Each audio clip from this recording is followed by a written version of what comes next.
Is this a drill or something?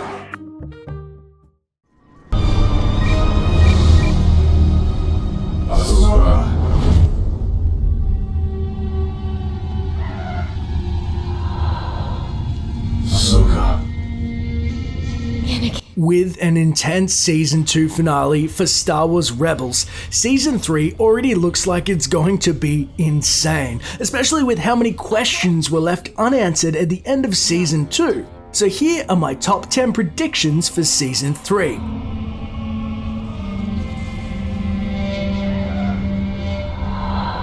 Then you will die.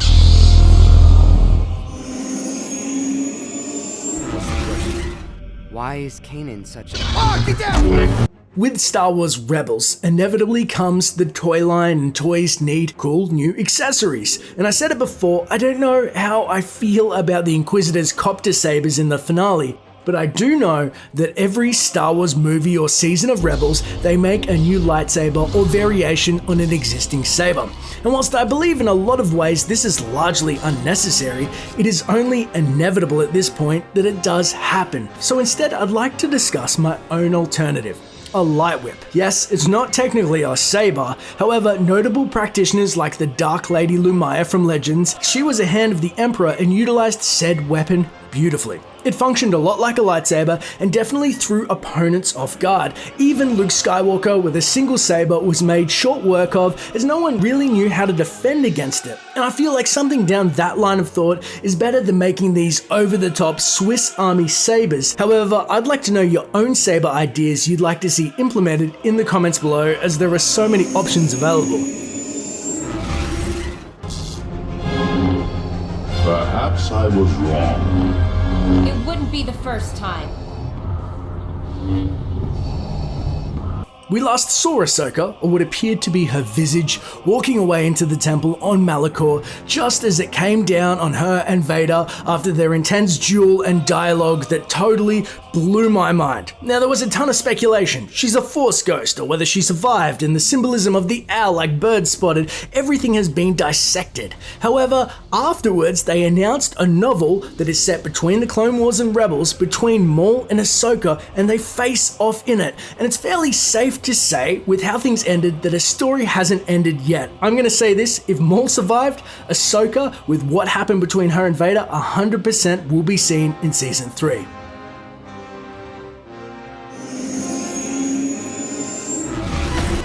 Your master has deceived you into believing you can become a Jedi. We saw Ezra last in Season 2 in possession of the most dangerous thing he could possibly handle.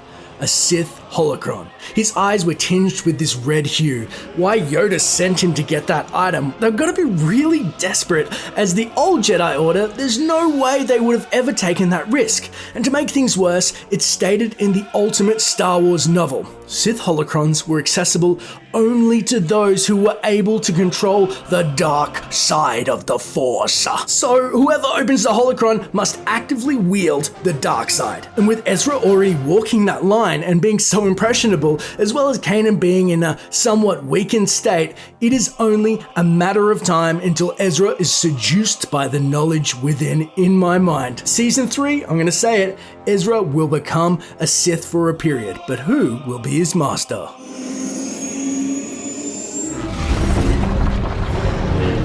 Even now, the servants of the dark side come for your apprentice.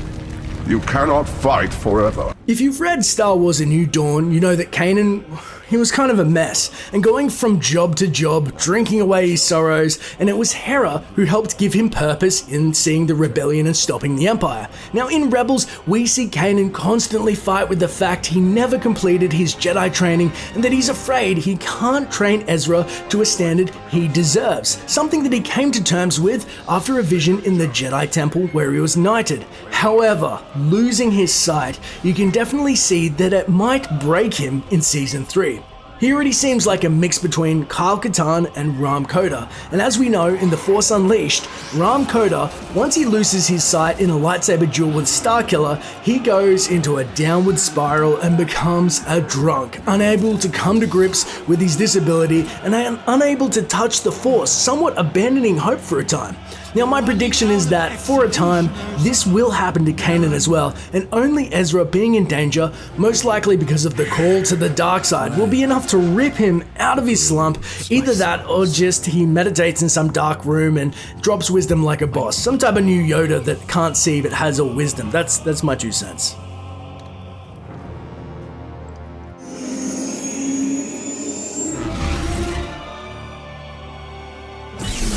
You are beat.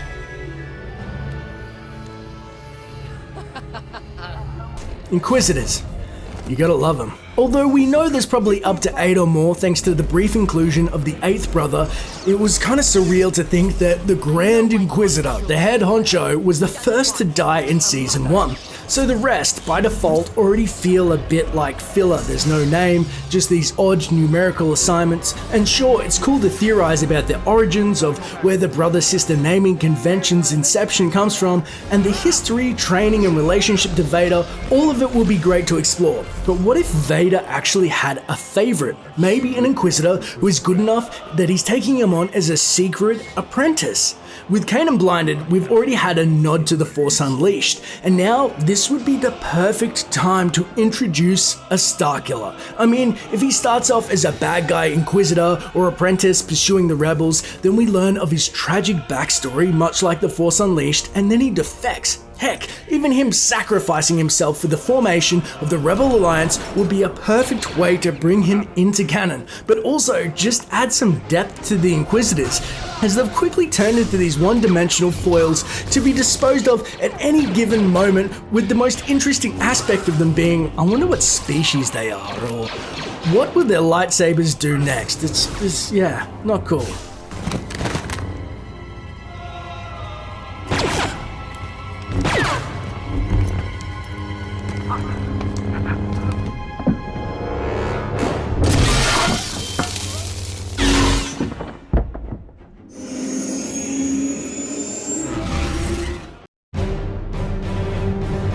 In Season 1 of Rebels, we saw Tarkin appear, albeit briefly, and he shook things up on Lothal, then was off to work on a side project of the Empire, something, I think they called it the Death Star.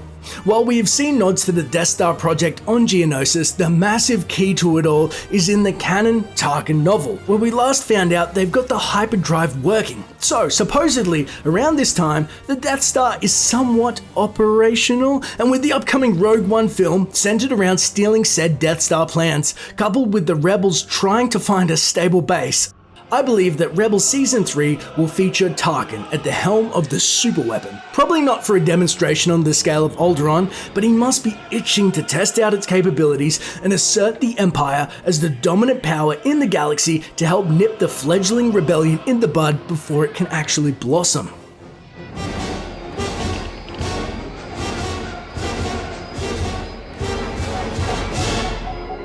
Use the Force, Luke. Let go. The Force is strong in this one. Luke, trust me. Now, I don't think the base on Atollon system is the last stop for the Rebels. We know that Yavin 4 is likely featured in Rogue One. It's more than likely that not only will we see Yavin 4, but at least one of the cast members from a Rogue One to set things up. Now, I don't know if they'll want to give away too much, but having said that, a character introduced will definitely kick things up and get the hype going, a bridge between Rogue One and Rebels, which seems to be tangibly smaller each episode. We're getting closer to Rogue One. I mean, once Rogue One is out, I highly doubt there will be a place for the Rebels show, as the stories will pretty much overlap. So it makes sense that they'd set up their last base on Yavin 4 in Season 3.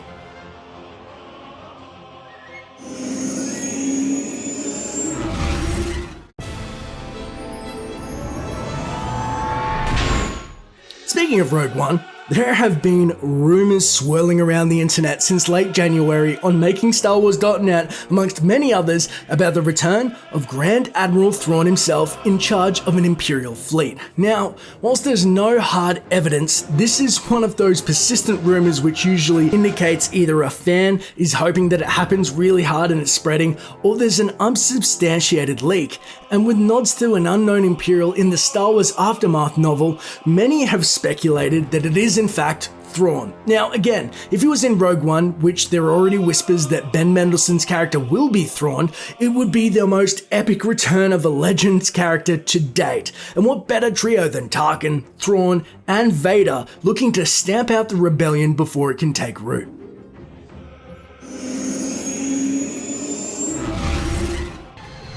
Darth Maul, he just won't die. Found us. No, it's too soon. My plan isn't finished yet. Too soon. We thought it may have happened at the temple on Malachor, but no, falling off a temple couldn't do it. And although I did forget briefly that he has metal legs and it definitely is plausible he could survive such a fall, he's a dark side adherent, this is at least the third time we expected that he finally kicked the bucket for good. But funnily enough though, Maul's return in Clone Wars and Rebels has loosely followed a storyline that is no longer canon called Old Wounds, where in said story he gains metal legs like he did in Clone Wars and hunts down his former That may be so, bisector but I can Obi-Wan beat you Kenobi before on and I can Tatooine beat for you one again. last duel. Don't be so certain. Now, before we get into the number one spot, an honourable mention goes to the Sith holocron in Ezra's possession. Sure, it's a matter of time until it's opened, but as we know, holocrons are a tool to embed knowledge of one or many Sith Lords, and it's for that reason that whether a return of a character such as Kreia, Revan or Nihilus, or an entirely new Sith entity, as soon as that holocron is opened, we'll see a new Sith. But also, because it's been locked for thousands of years, it will be one we have not seen before, unless it's a Legends character or Darth Bane himself, who made a minor appearance in the Clone Wars, though that seems pretty doubtful. Yes, Darth Bane, the ancient Sith Lord, you are. And know why I am not forgotten. I have a bad feeling about this. I don't sense anything. We are seeing Obi-Wan pop up in the official Star Wars comic series and everywhere else, and the rise in popularity of seeing Ewan McGregor don that cowl once more in Episode 8, or even Rogue One, or even coming in for a cameo in Rebels. What better way to bring Obi-Wan back than James Arnold Taylor's beloved Obi-Wan back for a face-off once and for all on Tatooine against Maul? Now, how and why this showdown will take place is still unknown. Stood helpless and watched. How did that make you feel, Obi-Wan?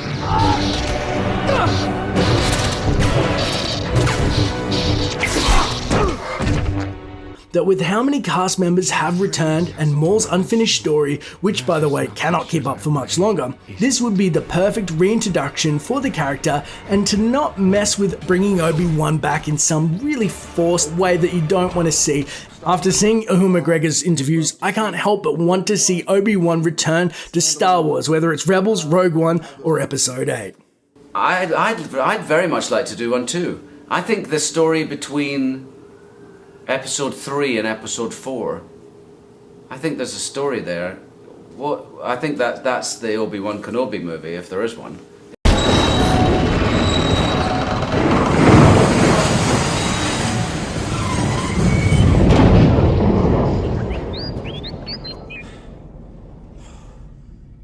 Another happy landing. Now these are just some of my theories, and the beauty of this video is it's just the start of the discussion.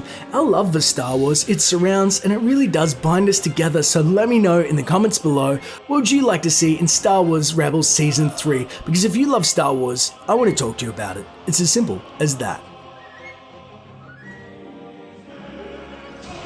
If you want to stay up to date with the latest Star Wars videos on origins, games, and theories, don't forget to use those force powers of yours and hit subscribe. And hey, leave a comment below about what you want to see in future videos. It may just get covered. Thanks for watching, and may the force be with you. always.